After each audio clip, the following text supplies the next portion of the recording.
नापाक पाक ने जो हरकत की है, यशस्वी प्रधानमंत्री और हमारी सेना, दोनों सरकार और सेना ने मिलकर जिस प्रकार से उसका मुंह तोड़ जवाब दिया और उनके होश फाख्ता कर दिए, हमारे लिए ये चुनौती का समय भी है, लेकिन देश की सेना और यशस्वी प्रधानमंत्री के कुशल नेतृत्व का गर्व का क्षण भी है। बीते 11 साल में जिस प्रकार से सभी विभागों को लेकर के माननीय प्रधानमंत्री जी ने देश और दुनिया में अलग पहचान बनाई, लेकिन उतने ही समान रूप से देश के ऊपर कभी ऐसा दुश्मन कोई हमला कर दे तो देश उससे निपटने में आधुनिक टेक्नोलॉजी के माध्यम से कैसे सफल हो, इसका उदाहरण हमने सबने देखा। दुश्मन ने कोई कसर बाकी नहीं रखी, चारों तरफ से पंजाब,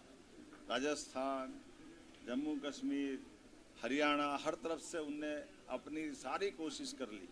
लेकिन हमने सबने देखा और दुनिया को दिखाया माननीय प्रधानमंत्री जी ने अपने माध्यम से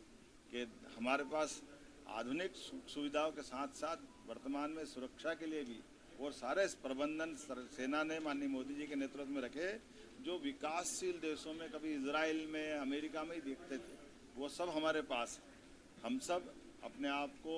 अगर महफूज रखे हुए हैं तो अपनी सेना के और वर्तमान के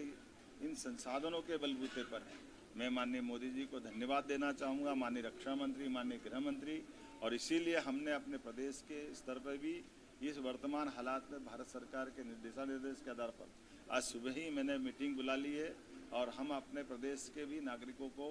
ये आने वाले किसी प्रकार की चुनौती में अपनी सारी व्यवस्थाओं को करने में हम सम्मत हों, और ख़ास करके यशस्वी प्रधानमंत्री के नेतृत्व में पूरा देश एकजुटता के साथ दिखाई दे, इसके सारे प्रबंध हमने किए हैं। और मैं मान के चलता हूँ कि